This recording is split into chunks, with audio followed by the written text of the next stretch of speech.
Happy Wednesday, everybody. Very, very cold Wednesday. Hope you made it into work and are thawed out at this point. Welcome to the Glass Enclosed Nerve Center that is completely a mess because we are moving in a week. So the bobbleheads that used to be there are, they're in the new building. Anyway, we're going to go in. Governor Ralph Northam is joining us today for Ask the Governor, and they've already started the show. So we're going to head into Studio 3A for the last time for Ask the Governor here on Facebook Live. Now let's jump into the news you were making yesterday about transportation in our region. Important information for commuters to know about. A major deal announced. Gridlock and several major choke points in the area. Virginia will be extending the toll express lanes on the Beltway the rest of the way to the American Legion Bridge at the Maryland line. Yes. And you'll add another lane along southbound 95 in Prince William County to bring some relief to a regular bottleneck over the Occoquan River, part of a package deal with Transurban, the company that runs the toll lanes. Let's start with that stretch of the Beltway.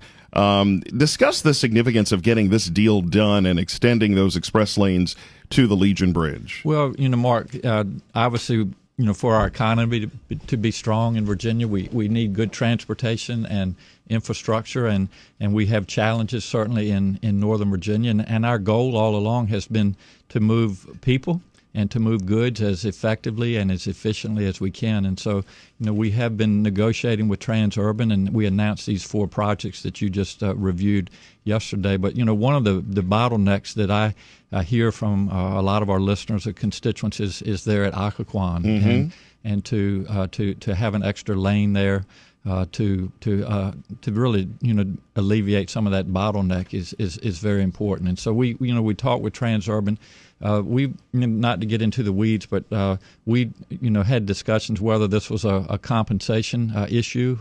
They thought it was. We didn't think it was. And basically at the end of the day, we decided this is not something that we want to argue or discuss for the next 69 years. So we came to resolution, and I think this will be really good for Virginia and good for that Occoquan area. Now, you mentioned getting into the weeds a little bit. These discussions have been going on for some time. Why was this so difficult? Well, because again, Transurban thought that this qualified as a compensation event. We didn't. So adding a lane to the main lanes would, in their view, potentially take away from toll money? From their revenue. Exactly. And we didn't want this to end up in the courts. We didn't want it to be litigated. And again, we've had a good relationship with Transurban, and it wasn't just this, but it was part of a package. And obviously opening up the lanes to the American Legion is a big deal, about 2.5 miles to expanding the hot lanes to Fredericksburg. So the things that you mentioned. So we have a lot of questions about how much this may alleviate traffic, and of course, when folks will ultimately see this. Yes, not going to happen immediately, but you can give us all those details following traffic and weather. Stay with us.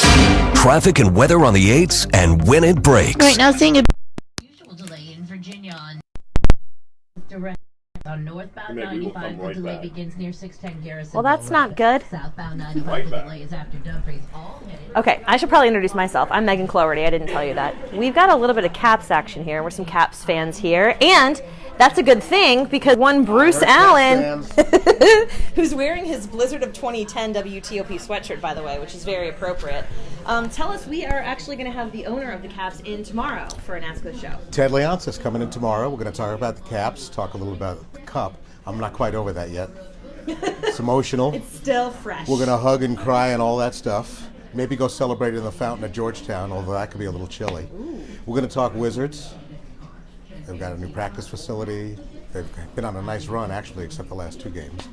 Yeah. We're going to talk Mystics. We're going to talk arena football. We're going to talk legalized betting. Ted's a big proponent of legalized betting. Okay. And apparently it's coming. And an influential man here in the district, obviously. Right, so we're going to talk about that. We're going to take questions on Facebook, on Twitter, through the app, so folks can ask Ted directly what they want to ask him. There are some questions coming in already, too, and a lot of them tend to be on the same topic, which obviously means that we've got some big Caps fans who are listeners and watching the show. Well, it's that. There are folks who want to rebuild the Wizards. There are folks who want to ask questions about legalized betting. That's really a pretty hot topic. Yeah. I mean, people who want to do that now have to go far away. And he hasn't been here in a while. I mean, not to put you on the hot seat as to when the last time was, but it's been a while. He was here. Was he here last year? I don't remember if he was here last year. But But it's usually a once-a-year show. Are you excited? I like doing Ted. All right, so this is We have a good time. This is at what time tomorrow? 10 o'clock tomorrow, Okay, and we'll see you on this thing. right here on I WTOP. feel like I should zoom into the sweatshirt. Thank you, Bruce. Appreciate it. good one. Yeah, that was a good one. And they used to have a ton of Caps bobbleheads up here, but they've made the move. There's slap shot. Heads are already in our new shop. I know, and we have The last days here. they have like a special place too. All right, they've restarted the show. I should go back in. All right, Megs. Okay, thank you. Basically, shovels in the ground, and when is this anticipated to be completed? Well, I hope soon, Mark. I don't know the exact date, but there's revenue that we have because of this, the agreement that we made with Transurban, about $95 million in that ballpark, and certainly that can be used for this. Occoquan, and I think all your listeners know that that's a tremendous bottleneck, and so Yes. we're going to do it as quickly as we can, and really try to open things up in that area. Governor, I want to ask you a question that came up when you announced this in Richmond yesterday in regards to that last 2.5 miles on the Capitol Beltway Yes. of express lanes. In many ways, it just moves that bottleneck that folks hit on the Legion Bridge. And your transportation secretary said yesterday one of the first calls she was Yes. going to make was to Maryland's transportation secretary. What are you saying to Maryland about what needs to happen on their end about the bridge? And do you hope that this puts a little more pressure on them? I hope it does, Julie. And obviously the way the laws are, Maryland owns the American Legion Bridge, but I have a good working relationship with Governor Hogan. I think he realizes it. His Secretary of Transportation realizes it. This is a bottleneck that we need to open this up. So we're obviously more than willing to sit down, and we feel like we're doing our share on the Virginia side, and we'll hopefully work with them to maybe remedy the American Legion Bridge. But as you mentioned, you hit the nail on the head. You can bring all the lanes you want to the bridge, but unless you expand the bridge, you still got the same challenges.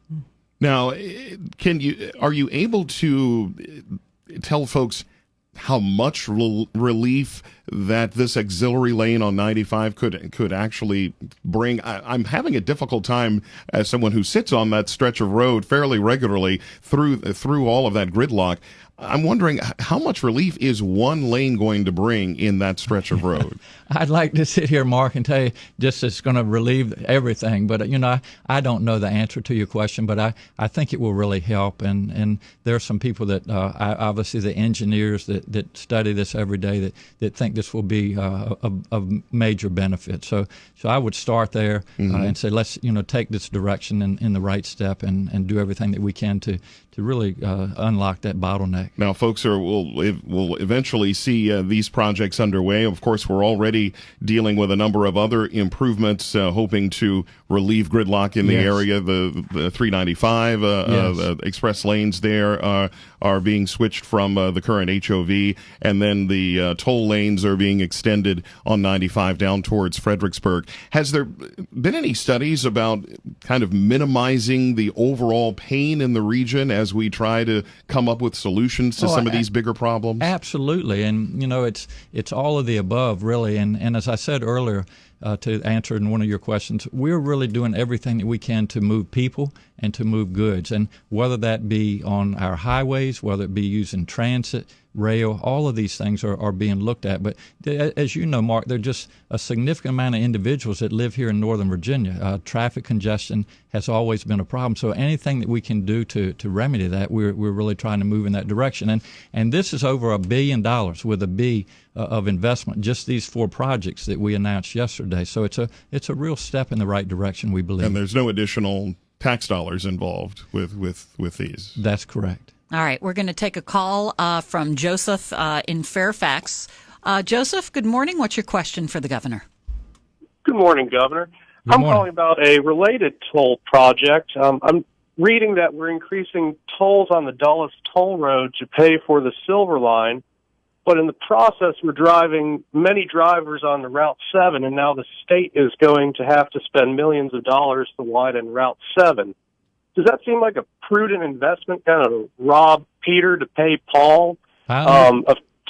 Yes, Go ahead. Joseph, thank you for the question, and your point is well taken, and we'll certainly look at that because what you're saying is when you increase the tolls, people don't want to take that option. They look at other options, and it just shifts the burden somewhere else. So we don't want that to happen. We want the tolling to be fair, and I will certainly talk to our Secretary of Transportation and bring that issue up and make sure that we do everything that we can to be fair and to not force people to use other options. Governor, while we're talking about moving people, Metro, as you know, wants to extend its reduced rail service hours for at least another year.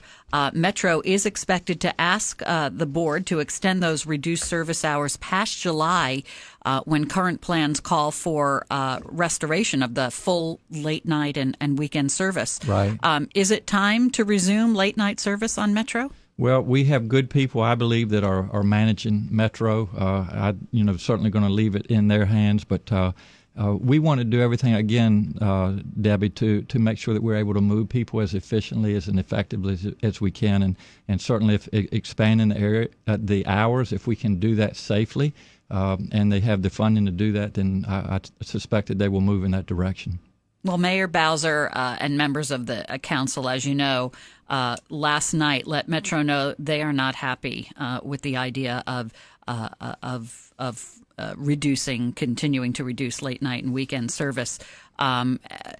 What are your concerns? Is this an issue of safety versus, getting people to work in the late night hours when they need to be there? It's all of the above. Again, obviously, we want people to be safe. We also want to be able to move people if they're working during those hours that not daytime hours.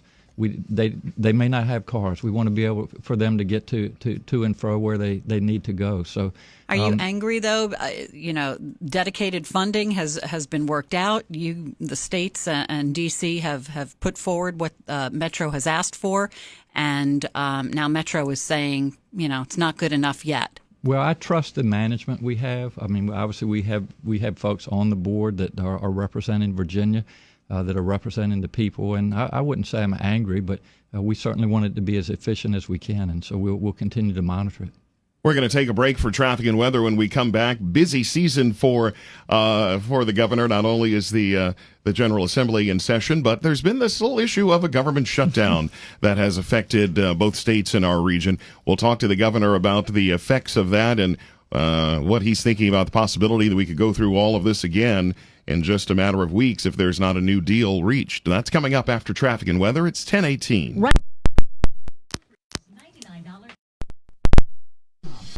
Traffic and weather on the 8th and Win It Brave. All right, guys, we're going to head right into the traffic center. As you can imagine, things have been kind of slippery and crazy today. You can see they're on the air right now. Rita Kessler is on the air, so we're going to kind of sneak up behind her and see what she has to say. Callers reported that Quantico opened at 10 this morning, which is later than normal, so it caused those delays because they're a bit overloaded at the gates with everybody trying to get in. Now, also, we have a delay on northbound 95 headed on to 395 toward Duke Street, where there should be that work in the left lane, and also continuing on to the outer loop of the Beltway. The outer loop ramp to southbound Van Dorn Street remains closed due to an overturned trash truck on the ramp. Caps fans watch your defending Stanley Cup champion make their push to the 2019 playoffs with a hat trick back. Pick any 3 games starting at $180. This offer won't last. Visit washcaps.com/hat-trick-packs today. I'm Rita Kessler, WTOP Traffic. Rita Kessler. Dun, dun, dun, dun, dun. I just finished talking to Brucey about the Caps, so now I'm all into it. So it's kind of loud in here because there's some things going on. What?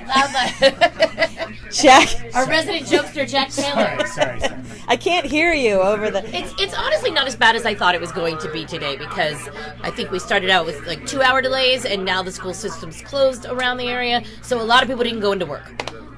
Which is always helpful for traffic. Well, I mean, I thought we were going to see a late rush hour this morning. Yesterday we had the early rush hour with all the delays and everybody getting out early. Today, right now, it seems like a normal midday. Yeah, and actually, like looking at the map over your shoulder here, usually on a bad day, as we all know, as we're commuters, that is all red. Yeah. And it doesn't look that bad. Have you heard anecdotally about, I mean, you just mentioned there's some slippery spots out there.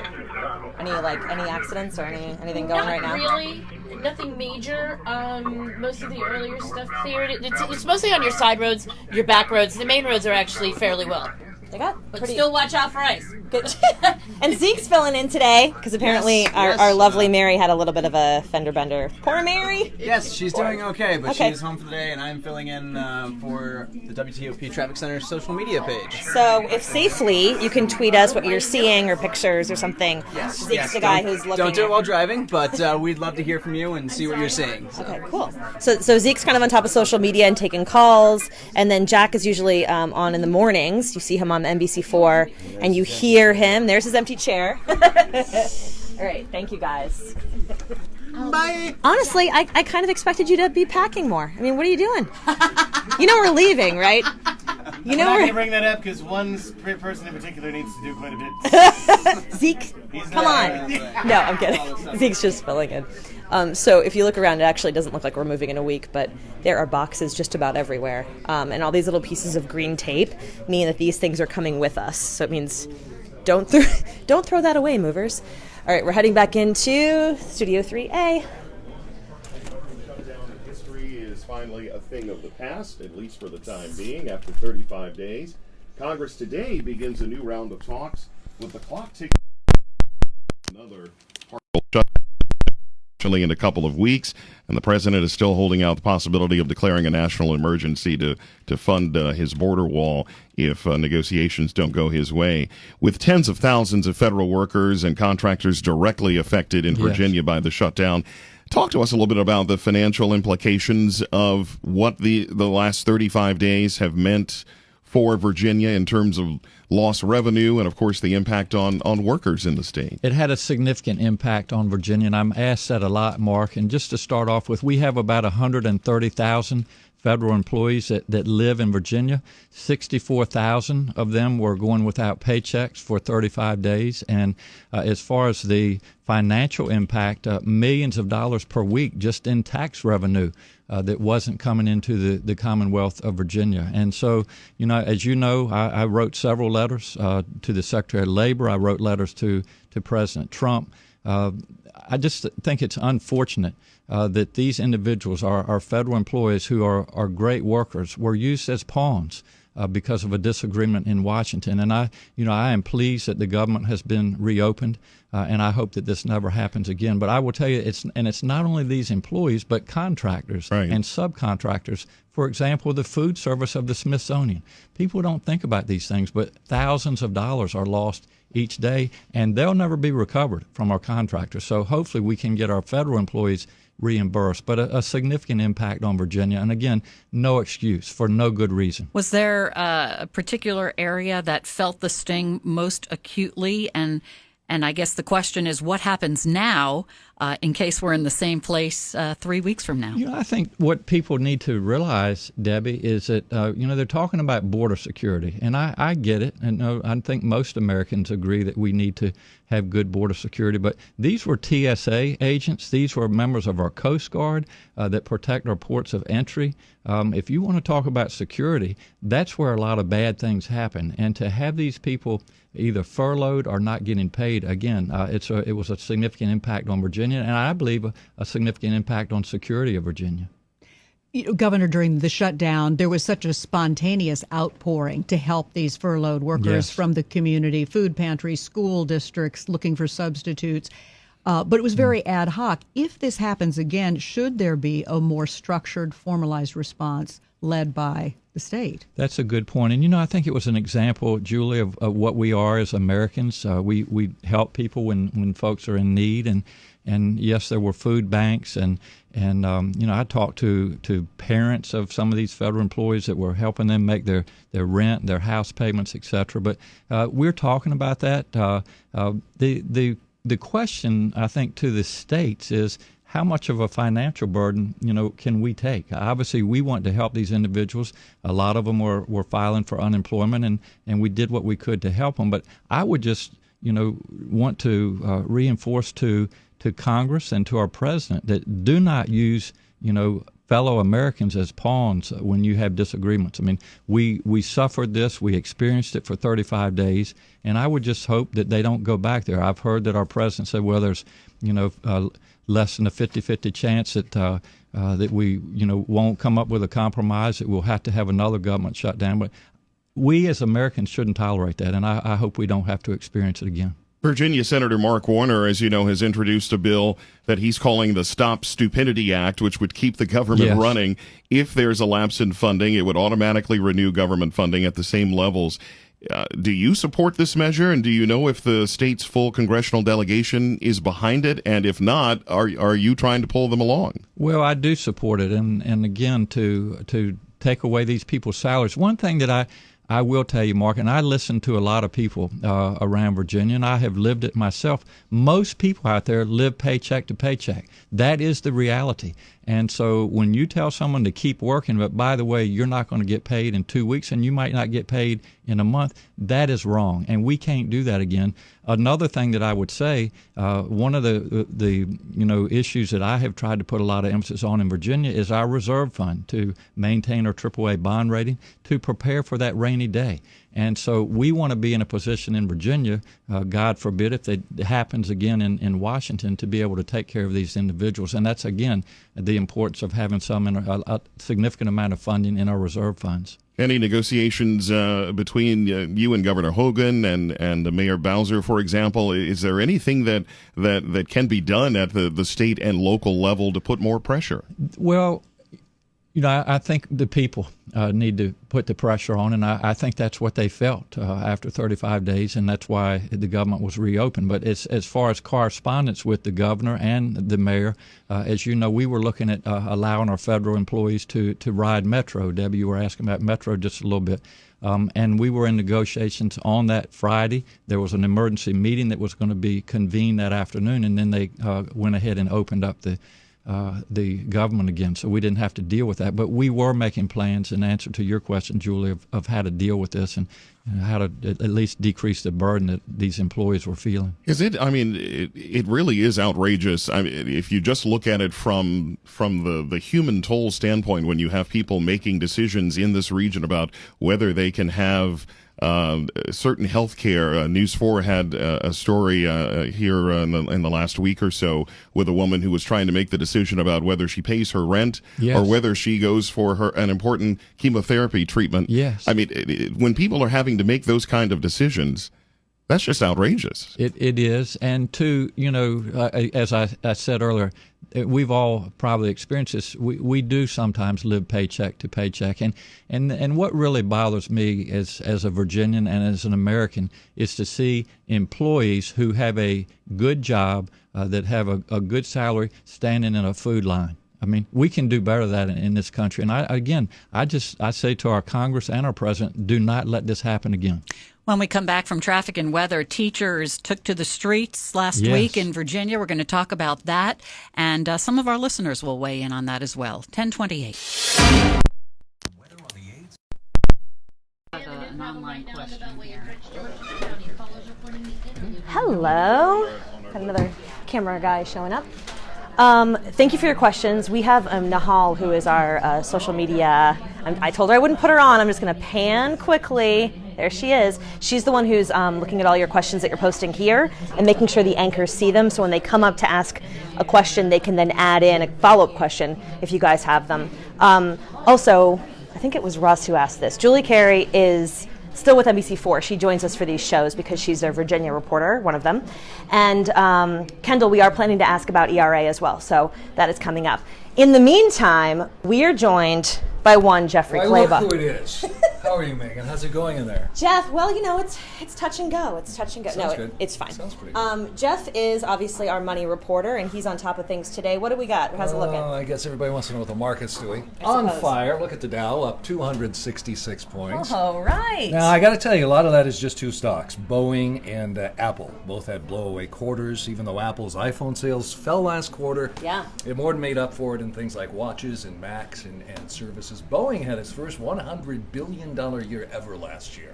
Wow. In its 102-year history, and Boeing is promising investors an even better year this year. Want a couple of fun things? Let's see. Fun things. You did this recently.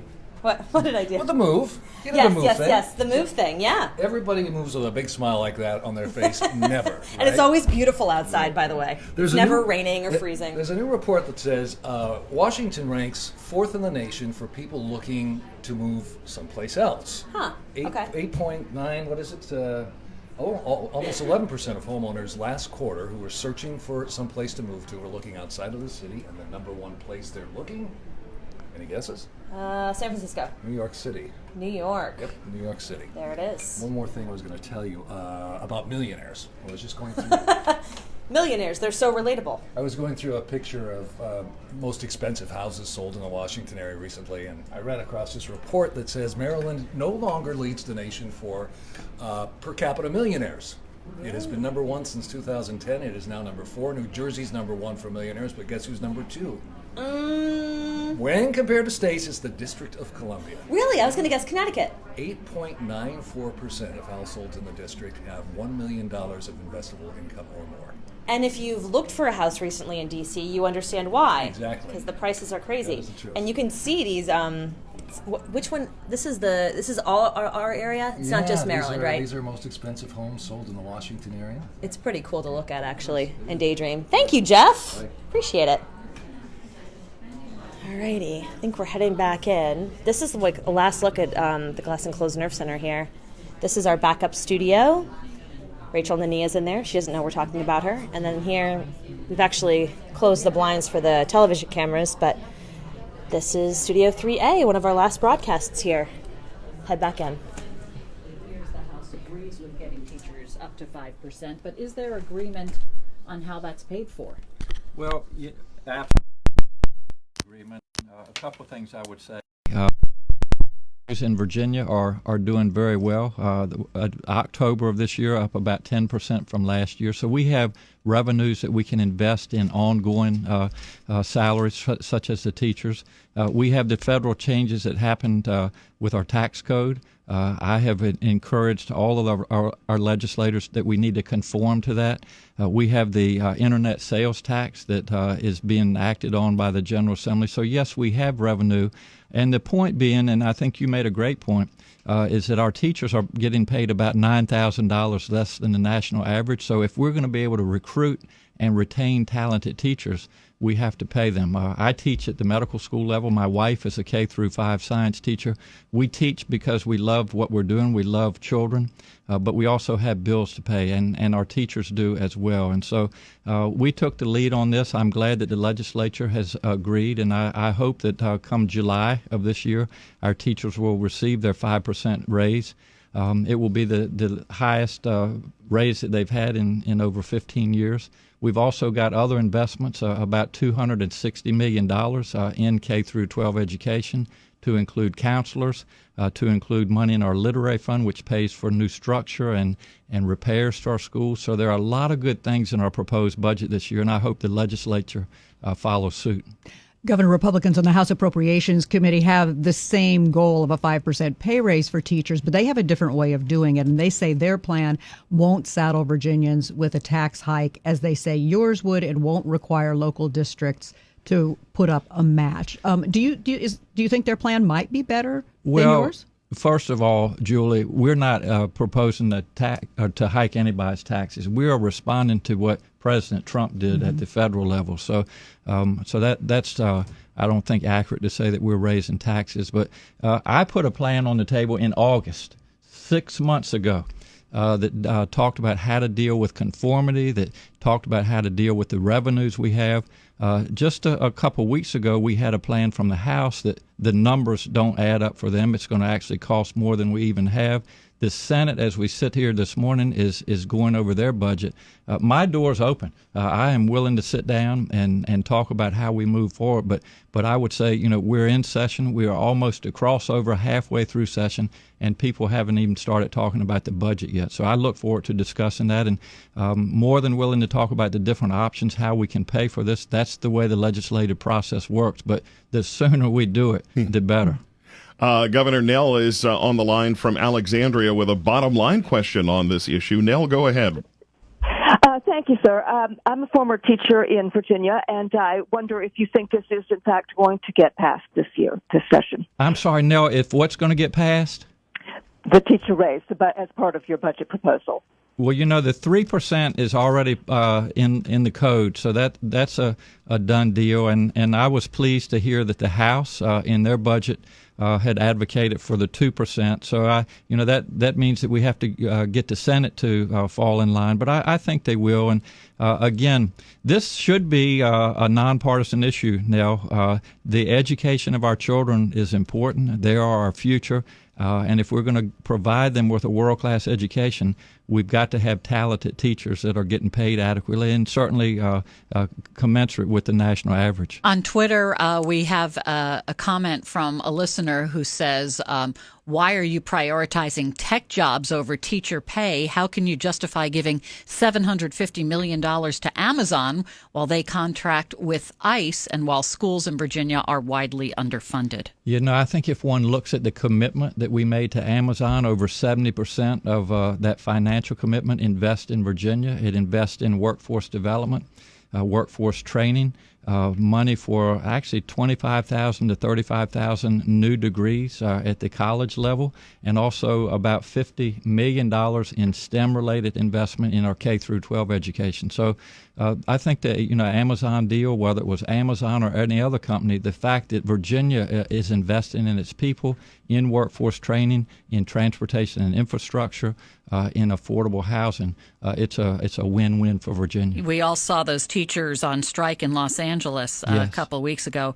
Are you worried at all that teachers will hit a point of frustration in Virginia and walk off the job at some point? Well, there's no question that there's frustration, and to see the thousands that showed up in the Capitol, I mean, we were out there with them, both my wife and I and some of our staff. I have a very good working relationship with our teachers, with the administrations, with our superintendents, and I'm a good listener. So we're going to do everything that we can to keep our teachers content. But at the end of the day, we want to be able to recruit and retain talented teachers, and that's my goal. Recruitment is an important issue. The VEA, Virginia Education Association, says enrollment in teacher prep programs is down 40% in the last decade.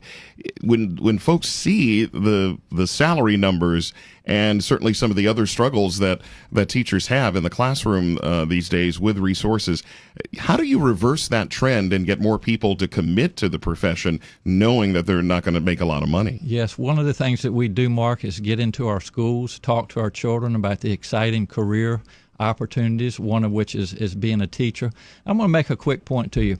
It wasn't that long ago we were talking about, these high-tech jobs that you didn't necessarily need a 4-year college education for, starting salaries of $88,000 a year. And some teachers were in the audience when we made that announcement. It's like, well, this all sounds good, but what about the people that educate these individuals? Why are we making $45,000, $50,000 a year? Well, they have a valid point there. And so if we're going to have the most talented teachers, we've got to be able to pay them. And again, that's certainly something that's a priority of mine. There are many other issues before the General Assembly this session, and quite a few of them we have on the list of things to discuss with the governor in the remaining 20 minutes of the show. We'll be back with more of that on Ask the Governor on WTOP. Right now, if you're on the Baltimore-Washington Parkway, delays are 97. All right, guys, we're getting a lot of abortion and pro-life and pro-choice related questions on the Facebook Live and on Twitter as well. And actually, Julie Carey is going to be asking about that topic coming up. So if you are interested in that topic, just so you know, we're going to be addressing it. Now we are going to Sarah Beth Hensley, who is... Hi! Hello, everybody. She's a news director for our web. Yeah, I want to talk to you guys a little about what we have going on WTOP.com today. We are all over weather today, everybody. Why? We're updating it constantly, right? There's, a couple of things going on in the weather world. It's really like what everybody is caring about between what we have going on in the region and what we have going on in the Midwest. Y'all, it's cold in the Midwest. It's very cold. And she's a Midwest girl, yes, so she can say. Consider ourselves so lucky.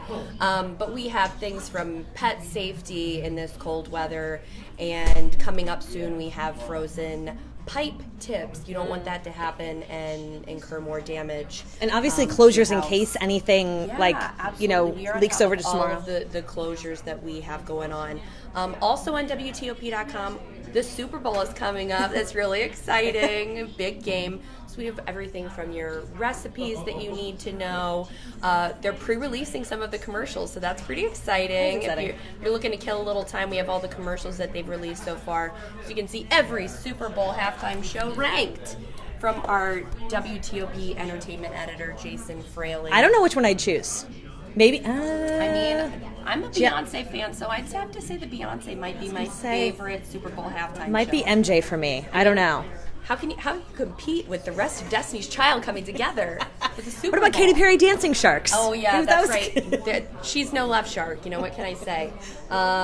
Also today we're also looking at any other health consequences of this cold weather. So if you have dry skin this time of year, we're going to be looking at that a little bit too. Okay, cool. Yeah. Thanks, SB. Excellent. Appreciate it. All right, look, you guys, look how messy our newsroom is. And we have like boxes. This is our boxes everywhere. So technically we flipped the switch going into Sunday. So seamlessly we will be on the air here, and hopefully you won't hear it when we switch to the new station, which is going to be up in the Friendship Heights area. So there's a lot of coordination, as you can imagine, just going on as far as like getting everything online, making sure the mics work, and I'm simplifying it beyond belief, but there's a lot of work going into making sure that transition will be seamless. So Julie Carey again joining us from NBC4. This is a woman on the left is with the governor. And then we've got a couple of photographers in here from other stations who like to make sure they're not missing any news here at WTOP. Let's head on in. We're going to go right to the phones now with Lloyd, who's calling in from Herndon, Virginia. Hi, Lloyd. What's your question for So it actually ties back to what we were talking about a few minutes ago with traffic and tolls and things like that. So I don't know, does the governor want to take another question on that subject? Sure, he does. Right, Governor? Yes, ma'am. Thank you, Lloyd. Thank you. So I am a government contractor. I work for an agency in Washington, D.C. I live in Northern Virginia, and I drive 66 every day. I need to take my car to work for a variety of reasons. I need to be physically on site. Today is an exception because of the weather. But the biggest problem I'm having, I work in cybersecurity. We need highly qualified individuals, and we are having a heck of a time recruiting people to work downtown who live in Virginia. It's easy if they live in D.C. or Maryland because they don't have to deal with the tolls. So I don't know, did you or did anyone else really sit down and evaluate that sort of secondary cost in that we are not able to fill jobs with people who live in Virginia as a result of this? And I'm talking large numbers of very high-paying jobs. The tax revenue that these people would be paying back to Virginia would be pretty substantial. Good question, Governor. It is a great question, Lloyd, and I'm sure that was taken into account. But again, and I know 66 has been a bone of contention. We are really trying to, one, make it so it's affordable, but two, to be able to move people as efficiently as we can. And as you may know, Lloyd, about 66% of the individuals that travel on 66 now are doing it with carpooling or transit. So anyway, I would again, for those individuals that want to work in Washington, there are options at least. And I know if someone wants to drive individually in their car, it's going to be more expensive. But I would encourage people to look at the different options and remind them that about 66% of individuals that travel into D.C. now are doing it through carpooling and our transit. So hopefully we're heading in the right direction. But your point is well taken. We want people to live in Virginia. There's no question about that. And if they're working in Washington, we certainly want to make that as efficient as we can. Let's turn back to NBC4's Julie Carey. And, Governor, as you know, the issue of abortion rights emerges every year in the General Assembly session. This year, no exception. There was a very contentious committee hearing yesterday when Fairfax County Delegate Kathy Tran made her case for lifting restrictions on third trimester abortions, as well as other restrictions now in place. And she was pressed by a Republican delegate about whether her bill would permit an abortion, even as a woman is essentially dilating, ready to give birth.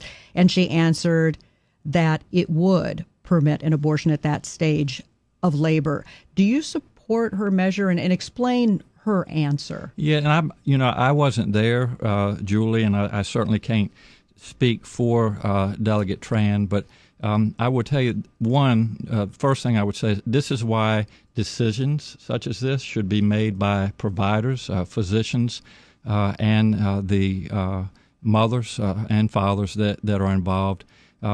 There are, when we talk about third trimester abortions, these are done with the consent of obviously the mother, with the consent of the physicians, more than one physician, by the way. And it's done in cases where there may be severe deformities, there may be a fetus that's non-viable. So in this particular example, if a mother is in labor, I can tell you exactly what would happen. The infant would be delivered. The infant would be kept comfortable. The infant would be resuscitated if that's what the mother and the family desired. And then a discussion would ensue between the physicians and the mother. So I think this was really blown out of proportion. But again, we want the government not to be involved in these types of decisions. We want the decision to be made by the mothers and their providers. And this is why, Julie, that legislators, most of whom are men, by the way, shouldn't be telling a woman what she should and shouldn't be doing with her body. And do you think multiple physicians should have to weigh in, as is currently required? She's trying to lift that requirement. Well, I think it's always good to get a second opinion, and for at least two providers to be involved in that decision, because these decisions shouldn't be taken lightly. And so, I would certainly support more than one provider. All right, let's go back to the phones now for the governor. We're going to talk now with Mike, who's calling in from Fairfax. Hi, Mike. What's your question? Hi there, and thank you. Governor Northam, I first want to say thank you. You promised to come in and be bipartisan as well as to work with all people to keep Virginians safe. I'm very concerned about your vetoing of guns in churches or mosques or synagogues, places of worship. These are, of course, targeted by psychopaths such as the individual in South Carolina and Texas. Why did you do such a thing? I'm just curious, because a lot of people carry guns in church anyway, and it's just a tool. Well, I guess we have a difference of opinion, Mike, and just to, I'm a member of a Baptist church, and I would just as soon go to my place of worship, as I think a lot of Virginians would, and not look beside me and see firearms. I just don't think they're needed in churches. Obviously, we want people to be safe in their place of worship. I think there are other ways to address that. But this whole proliferation of guns, Mike, is not the direction that I would want to see Virginia go in. I would just remind you and all the other listeners, we lost 1,028 Virginians this past year to gun-related accidents. That's about 3 per day.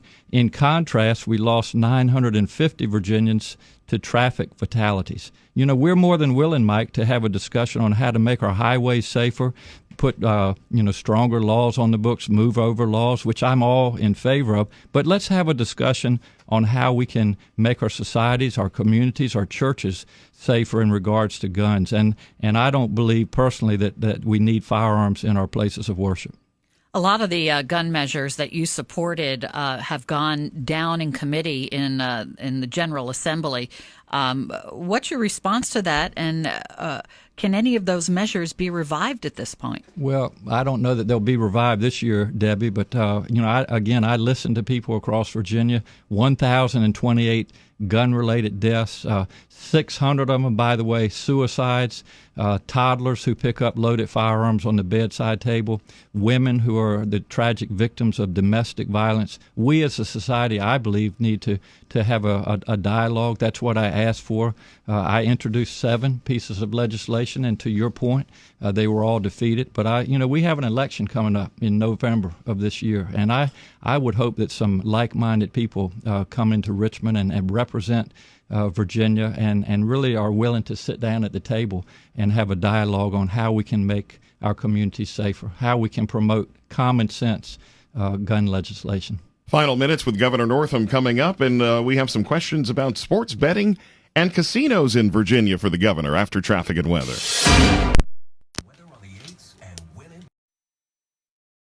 Place your bets. All right, guys. Place your bets. Hopefully you figured out by now, as I'm sure you have, that when we check a little thumbs up next to your comment, that means that we've seen it, not that we agree with it or disagree with it. It just means letting you know that we've seen it, and we will make sure if it's relevant to what the anchors are asking, that we ask it and make sure they are aware that your questions are there. We now go to the one, the only, George Wallace, and I'm like turning this for myself, sorry. There he is. Use the bubble wrap as we're packing up, getting ready to leave. Do Hi, I get George. Do I get a thumbs up next You get a time? thumbs up from me. Oh, that's very nice. Well, you know. How's everybody doing what today? I How are can we do. doing? We're doing well. Yeah? Actually, we talked to Brucey earlier about how Ted Leonsis is going to be Yes, here tomorrow. tomorrow. So we've kind of covered the Caps thing. Okay, But they're what's off for a while. They're off, and maybe that's a good thing. They We get a don't little want rest. to. Well, yeah, we don't want to cover the Wizards because they lost to the worst team in the NBA last night. So we can just kind of. Cleveland's won 11 games all year, 2 of them against the Wizards. That's bad. That's not good. So Ted won't want to talk about that tomorrow either. Maybe he's not going to come in now after all this. Maybe he's going to stand us up. Maybe. What's But- going on in sports today? Well, we're getting ready for the Super Bowl, and all the talking's almost done in Atlanta. Now it's just trying to figure out what kind of prop bets people are going to bet on. And there's tons of them. Are you a betting man? I'm not. Okay. I'm not. But some of these things are fun, like, the usual, how long is the anthem going to go? I've seen a couple about Maroon 5 performing at halftime. Is Adam Levine going to wear a hat when he starts his show? What song are they going to do? Things like that. Is a hat a big thing? Who cares if he wears a hat? Apparently last year, Justin Timberlake, there was a bet on him doing it, and he didn't, and everybody freaked out about it. Oh, Lordy. So, but that's about it. All right. So, yeah. Just that big football game we've all. Yeah, that's all. Okay. So, yeah, you're looking forward to that. Thanks, Georgie. Oh, hey, anytime. I'm going to head back in because, no, to answer your question, we have not heard from the governor about the marijuana question, which I have made sure the anchors know that you guys are asking about. So they are very aware. Hopefully we can get that in.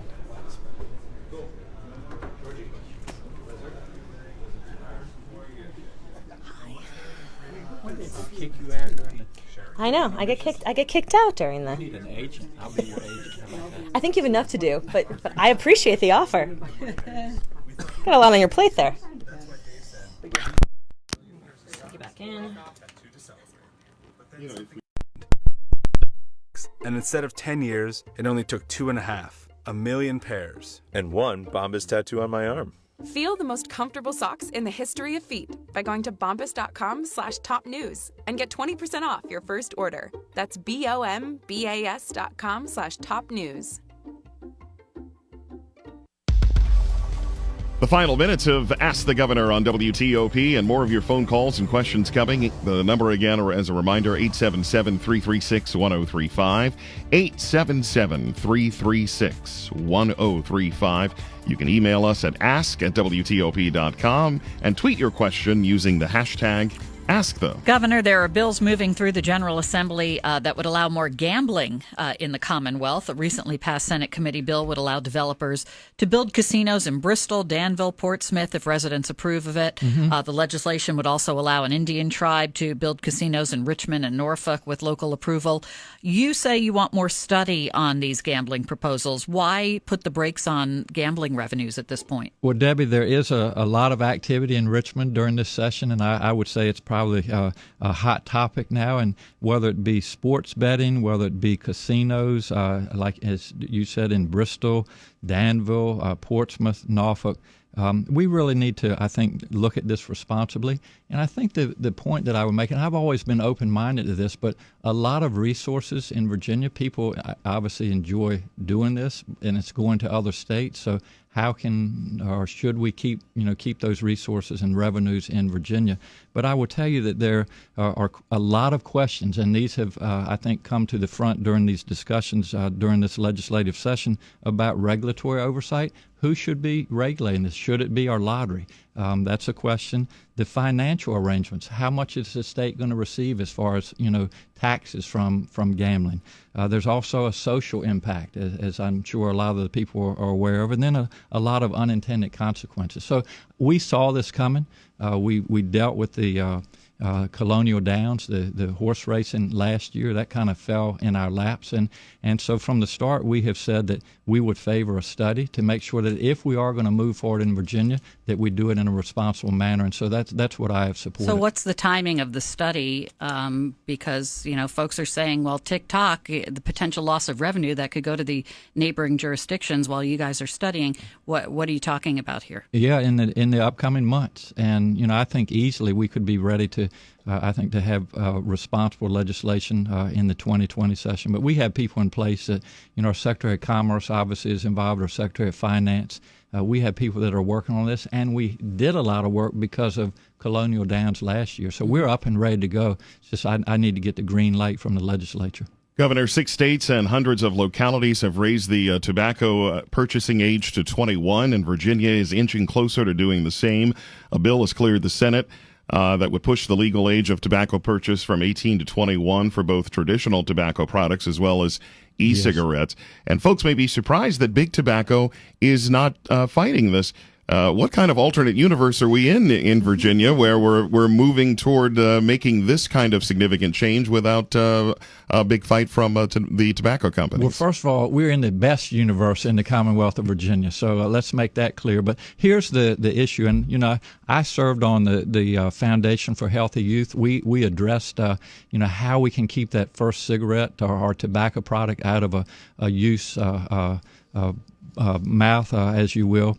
And so I think the tobacco industry, as well as a lot of other people, realize that we have a problem, especially at high school, and there are many seniors that are 18, and 18-year-olds right now can buy tobacco products and then, transfer them over to minors. And so this was I think really the main reason that we spoke with the tobacco industry. They see it as a problem, and to move the legal age from 18 to 21 will help to alleviate that specific problem. Well, while you have them in the tent, I'm wondering, is there any movement in Virginia to raise the tax on tobacco? Virginia's 49th in the nation on tobacco taxes. Source of revenue, certainly. I'm looking at the State of Tobacco Control report from the American Lung Association. Virginia received Fs in every category that they rate, from tobacco prevention and cessation, smoke-free air, tobacco taxes. What is it going to take to move the needle a little more in Virginia, particularly on taxes? Great question, Mark. And I think,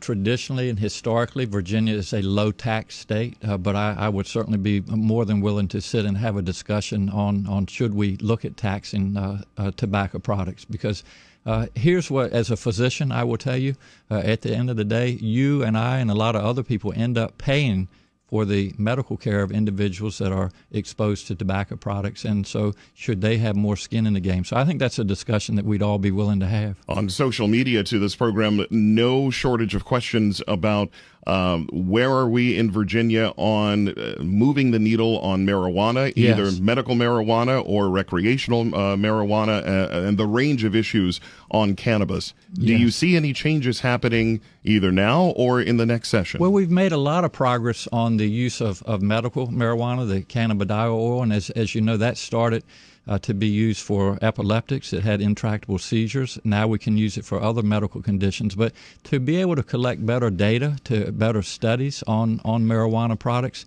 I think the first step is really to decriminalize it, and actually change the classification of it so we could do studies on it and then have evidence-based medicine that could be used.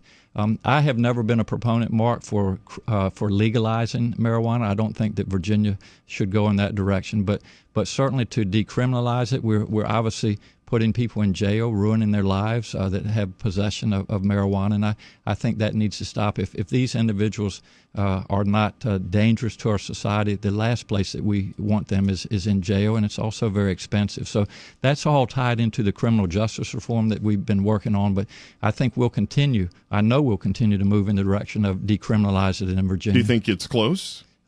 We maybe need to change a couple more seats in this election coming up in 2019, and then we'll be there. All right. That'll be the last word from Virginia Governor Ralph Northam. We thank you so much for coming in. It's always great to be here, and I would just encourage everybody out there to stay warm. Thank you, Governor. We'll see you next month. See you next month.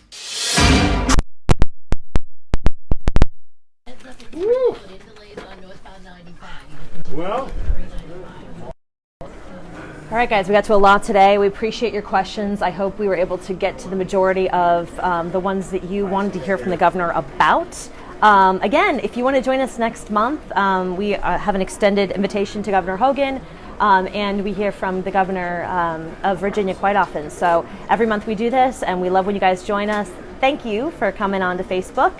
Hopefully you get to be home today and stay warm and off the roads, but be safe, and thanks for joining us. Have a great day.